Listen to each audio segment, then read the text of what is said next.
Mesdames et messieurs, c'est l'heure du flash d'information sur malikonafoni.net TV. Bonjour et bienvenue à toutes et à tous.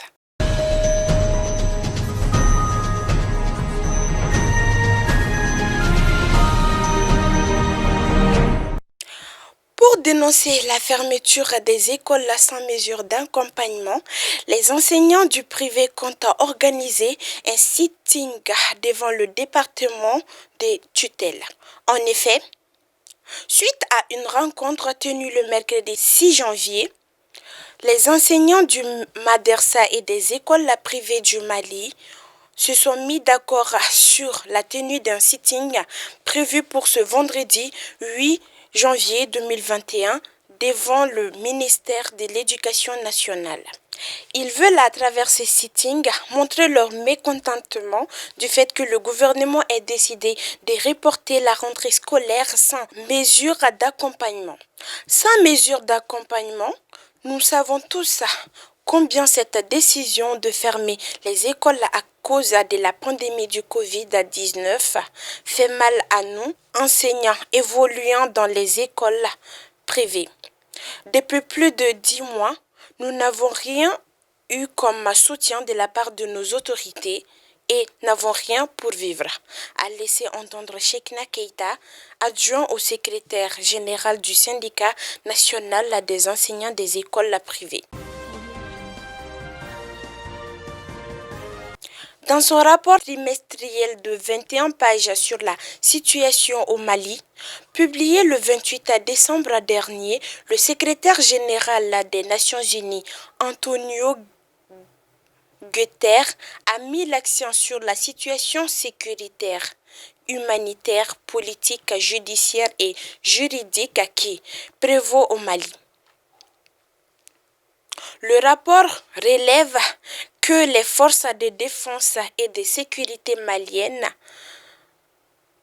les forces internationales, la mission multidimensionnelle intégrée des Nations Unies pour la stabilisation au Mali, MINUSMA, et les groupes armés signataires ont essuyé 35 attaques asymétriques.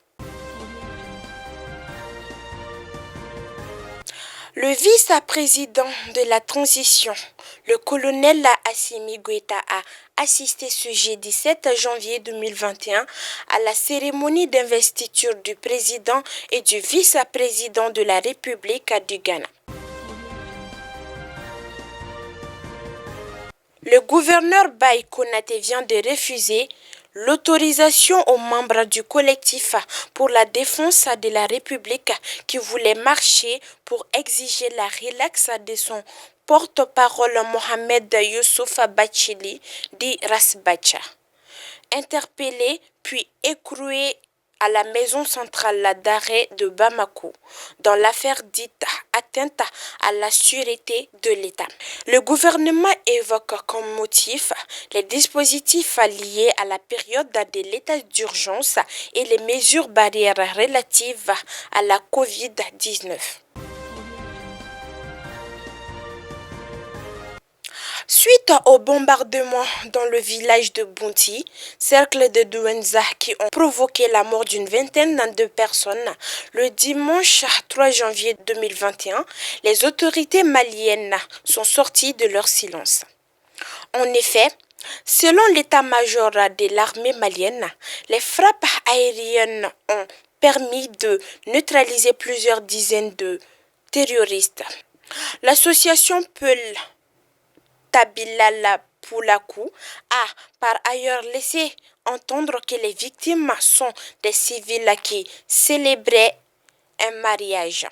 L'armée française indique de sa part avoir mené une frappe qui a permis de neutraliser des djihadistes préalablement repérés après une opération de défense malienne. Selon le ministère de la Défense malienne, c'est au cours d'une mission de surveillance de cette zone que des mouvements individuels suivis des regroupements d'une cinquantaine d'individus ont été observés. Le dimanche 3 janvier 2021, vers 11 h, le ministère, dans un communiqué, a indiqué qu'une opération conjointe à Fama Barkhane, FC G5 Sahel Eclipse, est en cours afin de neutraliser les groupes armés terroristes GAT dans la zone des 3 frontières. 5 braqueurs ont été arrêtés par la population de Madina dans le cercle de Kita. Selon nos sources, le mardi 5 janvier 2021, aux environs de 9 h du matin, les habitants de Kita, de Bankassi, qui se rendaient vers la foire de Moro Moro, ont été victimes d'un braquage par 6 individus lourdement armés. Alertée le lendemain, mercredi, la population de Madina ont pu arrêter 5 d'entre eux. Selon cette source, un commerçant a été dépossédé de la somme de 11 millions de francs CFA que d'autres personnes lui confiaient. Hors de nos frontières.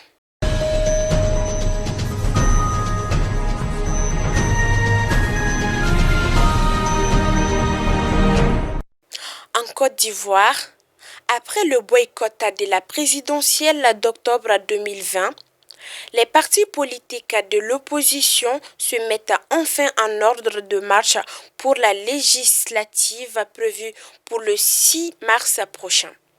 En effet, la coalition des partis de l'opposition qui regroupe notamment le FPI, le PDCI et de nombreux partis ou groupements politiques veut occuper des sièges au niveau de l'Assemblée nationale ivoirienne pour avoir son mot à dire dans les grandes décisions concernant la vie de leur pays. Au Bénin, la Cour constitutionnelle s'est dit incompétente pour statuer sur des recours des citoyens et des opposants contre les parrainages pour l'élection présidentielle du 11 avril 2021. La Cour explique qu'elle ne peut se substituer aux députés représentant le peuple. Les 3 recours formulés par les opposants demandent à la Cour constitutionnelle de déclarer incapable l'exigence des parrainages pour tout candidat à l'élection présidentielle. Voilà, mesdames et messieurs, c'est la fin de ce flash d'information sur malikounafoni.net TV qui vous a été présenté par mademoiselle Djeneba Ismaël Niaré. Merci de l'avoir suivi et restez connectés au programme de malikounafoni.net TV.